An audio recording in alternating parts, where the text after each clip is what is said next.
If you want to hit your ultimate peak, everything should bless you. There is a way to live like this. You must see how to use the tools to build yourself into a truly spectacular human being.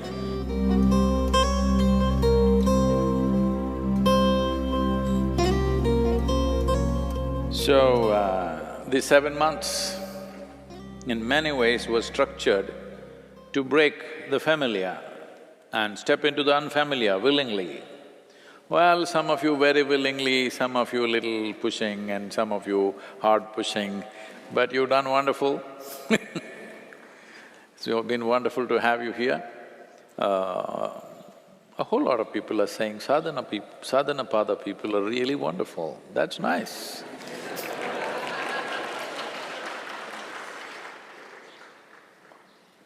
Because when you are on this path, it's very important that everything and everybody should bless you. If you walk on the ground, the earth should bless you, may this being grow, because you will need everything. If you want to hit your ultimate peak, you will need everything that you can get, every kind of support that you can get from anywhere.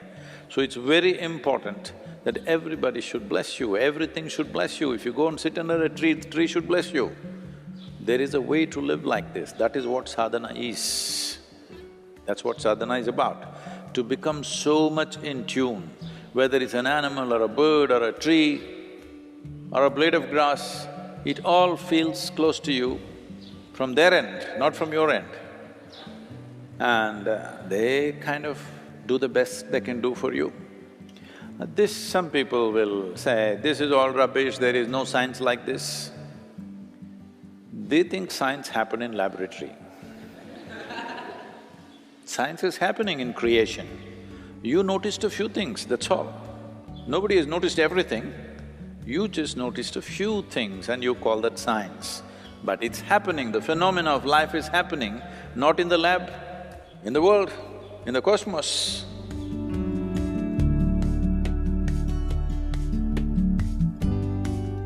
So, to create a conducive atmosphere was the main focus of this culture always, that a spiritual person means immediately, he's supported in this culture.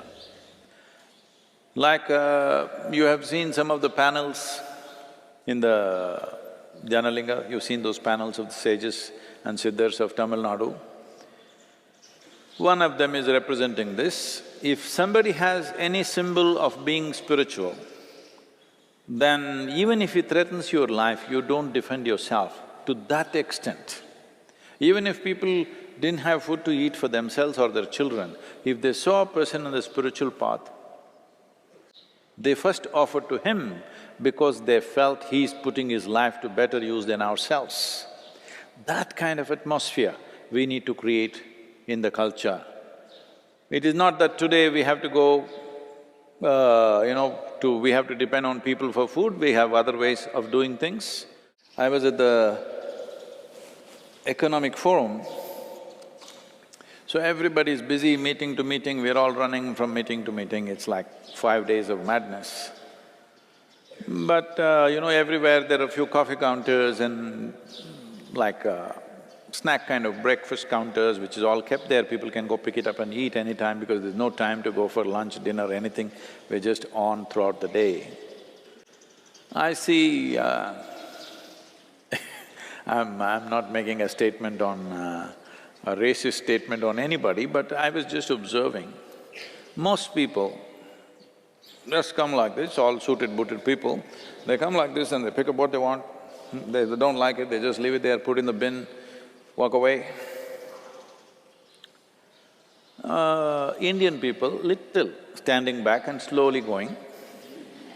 The Japanese people, all, top executives and things like that, these are not somebody who do not know how to move around. They come, the counter is about 5 feet away. When they come there, they pick it like this, bending down. I just observed repeatedly I thought, this is fantastic, you know, that they're not even receiving it from somebody, it is just kept there. But to pick up the food, there is a certain gratitude and devotion towards it. They're bending down and walking the last few steps. In a totally corporate atmosphere, I'm saying, everybody's in suits and boots and everything, all right? They just… every one of them, nobody's… I mean, they're not even conscious, they're just doing it. I repeatedly sit there and observe. Whenever a Japanese person comes to pick up something, they'll bend down, go there and pick up like this. I thought, this is what we need, that we have some sense of gratitude towards the air that we breathe, the water that we drink, the food that we eat, and every other human being and every other creature on this planet in some way assisting our life. Every moment. Hello? You couldn't exist. You're not existing because of your own silly intelligence. Yes, you're existing because the whole thing is working for you all the time. So, one important part of sadhana is this, that you become like nothing. If you can't become nothing, at least become smaller than everybody else in the universe. Hello? It's very important. When your personality becomes small, your presence becomes very big. And that's what we need in this world. We need human beings who have a large presence, not people who have a large personality and nobody can bear with them. Tyrants. Too many tyrants.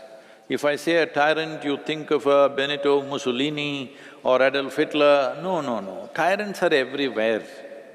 They are in the form of parents, they are in the form of teachers, they are in the form of… they're all over the place. Fortunately, they're not as capable as those two that I mentioned. Only their incompetence we're appreciating.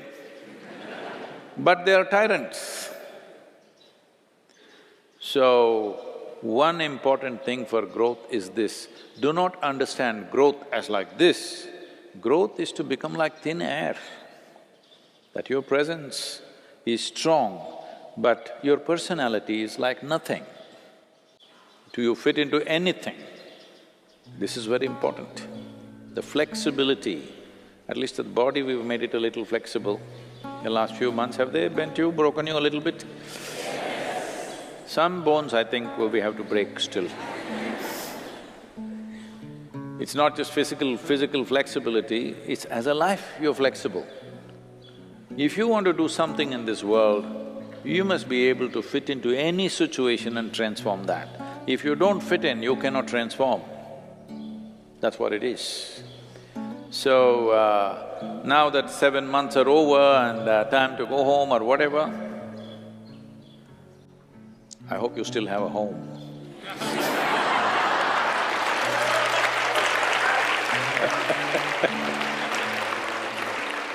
No, you know, I've lived long enough. In 7 months, a lot of things can change. Lot of things can change. Who knows? So wherever you go, sadhana must continue, okay? Sadhana is not something that you remember, oh, we did sadhana pada, very wonderful. That's not it. Sadhana must continue. You must see how to use the tools to build yourself into a truly spectacular human being. I want to see that happening.